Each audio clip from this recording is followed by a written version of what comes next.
मेरे साथ मौजूद हैं जनाब मोहम्मद मालिक साहब, पाकिस्तान के नामवर सहाफ़ी। मालिक साहब बहुत शुक्रिया आपका। सर सबसे पहले तो ये फरमाइएगा, ये अभी तक जब मैं और आप ये गुफ्तगू कर रहे हैं, गंडापुर साहब का इस्तीफा आपको पता है किस जगह पर मौजूद है? क्योंकि गवर्नर केपी पता नहीं कुछ देर पहले कह रहे थे मुझे नहीं मिला, सब फेक खबरें हैं, किसी जगह कल रात को रिसीव भी हो गया था लेकिन कुंडी साहब को नहीं मिला। तो are you in the know of it कि कहाँ पर है इस्तीफा?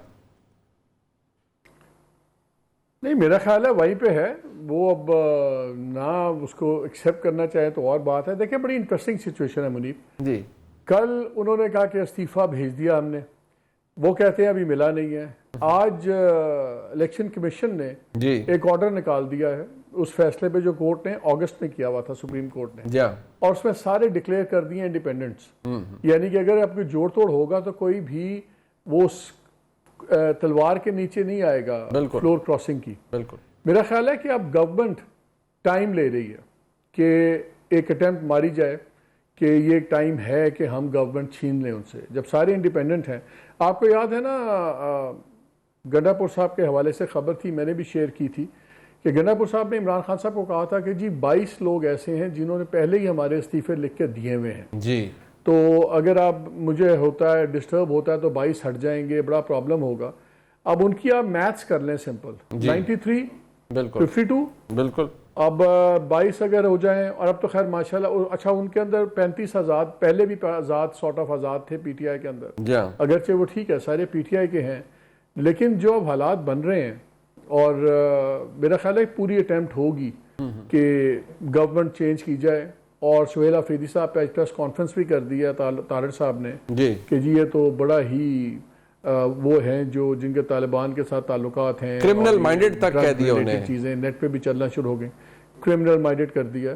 और I think party secretary general let the cat out of the bag जब उन्होंने कल कहा कि जी जो उन्होंने कुछ नहीं कहा कि इनसे क्या तवक्को है कि ये केपी की हालत बेहतर कराएंगे, चीज़ें बेहतर कराएंगे। उनका एक ही चीज़ है, एक इम्प्रेशन ऐसे जा रहा था जैसे हम गवर्नमेंट की एंटी टेरर पॉलिसीज़ को हम सपोर्ट कर रहे हैं, जो अफगानिस्तान की तरफ रवैया है सब कुछ।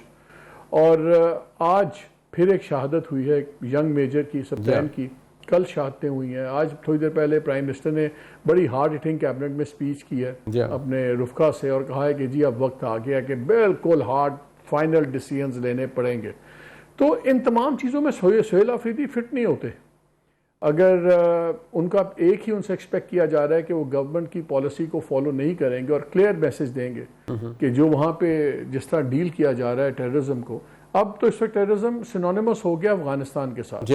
अब टेररिज्म अब कि जी इंडिया भी वाया अफगानिस्तान आ रहा है, अफगानिस्तान खुद वाया हुआ अफगानिस्तान आ रहा है। So I think now the word terrorism और एंटायर एक्शन जो टेररिज्म एक्शन है मुझे वो अब मुझे लगता है कि उनको हमें सिर्फ अफगानिस्तान के प्रिज्म में देखना चाहिए। सो ये इतनी सिंपल अभी चेंज नहीं है और ये बहुत बड़ा इख्तलाफ होगा, लेकिन I think Imran Khan has done a thing जिसमें उनकी विन विन है। देखें अगर अफरीदी हो जाते हैं, और ये मैंने जनवरी के अंदर खबर दी की थी कि सुहेल अफरीदी साहब का नाम ज़ेरे गौर है, जनवरी के अंदर अपने शो में दी थी। अब देखिए अगर सुहेल अफरीदी आ जाते हैं तब भी विन विन है, क्योंकि वो आएंगे, वो एक स्टैंड करेंगे, गवर्नमेंट के साथ टकराव होगा फेडरल गवर्नमेंट से। इमरान खान चाहते हैं कि एक कोई मोमेंटम आए मूवमेंट के अंदर। अगर उनकी गवर्नमेंट नहीं बनने दी जाती उससे भी एक रिएक्शन आएगा कि देखें यार हमारे तो 92 मेंबर से 92 नंबर थे, हमें नहीं गवर्नमेंट बनने दी, ये तो बड़ी ज्यादती है। तो उस लिहाज से जिस कॉन्फ्रोंटेशनल पॉलिटिक्स पे जा रहे हैं उसमें आई थिंक उनके लिए विन विन है। गवर्नमेंट को इस पर सोचना होगा, लेकिन अगर आप if you join the dots, आप देखिए पहले पार्लियामेंट्री लीडर बनाया उन्होंने जी अचकजई साहब को नेशनल असेंबली में, उनके व्यूज़ विज़ावी फौज और तमाम इन चीज़ों के बड़े क्लियर हैं। अच्छा नासिर साहब को बना दिया सेनेट के अंदर, वो भी हार्ड लाइनर हैं। अब जो सुहेल अफरीदी हैं ये मुराद सईद के बहुत ही करीबी हैं और इनका जो आना था काबीना में भी पहले जितनी पोजीशंस थी वो मुराद सईद की वजह से हैं। अब मुराद सईद भी एक्सट्रीम हार्ड लाइनर हैं। तो नज़र तो ये आ रहा है कि अब खान साहब क्लियरली चले गए हैं कि देखें अगर मेरे से भी बात नहीं होगी तो दंगा होगा। अच्छा एक बात और सर एक सेकंड साहब की कल आप सर एक मैं जरा चाहूंगा कि आप अगर जब गंडापुर साहब आए थे आपको याद है इस तरह से ऑब्वियसली कोई उस वक्त गवर्नमेंट भी नई बन रही थी, कोई प्रेस कॉन्फ्रेंस नहीं थी, बट ऑब्वियसली एक रिएक्शन था। But PTI was obviously they puff up their chest और उनको लगा कि जी हमने बड़ा कमाल हो गया, और देखिए एस्टेब्लिशमेंट को जवाब देने के लिए इमरान खान ने गंडापुर साहब को सिलेक्ट किया है। बट गंडापुर साहब का selection at the end of the day वो स्टमक हो गया था जिस तरह से सूरत हाल बनी हुई थी। क्या वजह है कि आफरीदी साहब के हवाले से एक प्रेस कॉन्फ्रेंस आ चुकी है, कोर कमांडर्स कॉन्फ्रेंस होती है, उसमें बड़ा क्लियरली दहशत गर्दों के हवाले से और क्राइम और टेरर के नेक्सस के ऊपर बात की जाती है। So what exactly is happening now? देखिए, वो political crime, terrorism crime and political patronage, आप वो लेते हैं एक बंदे को कि जो खैबर से हैं, खैबर के अंदर तीरा है, तीरा के अंदर सारे ये ड्रग्स और सबका बहुत बड़ा बिजनेस है। 3-4 दिन पहले एक बहुत हाई ऑफिशियल ने एक बैकग्राउंड ब्रीफिंग दी, वहाँ पे भी मुनीब कम अज़ कम बार बार तीरा का और खैबर का जिक्र हो रहा था।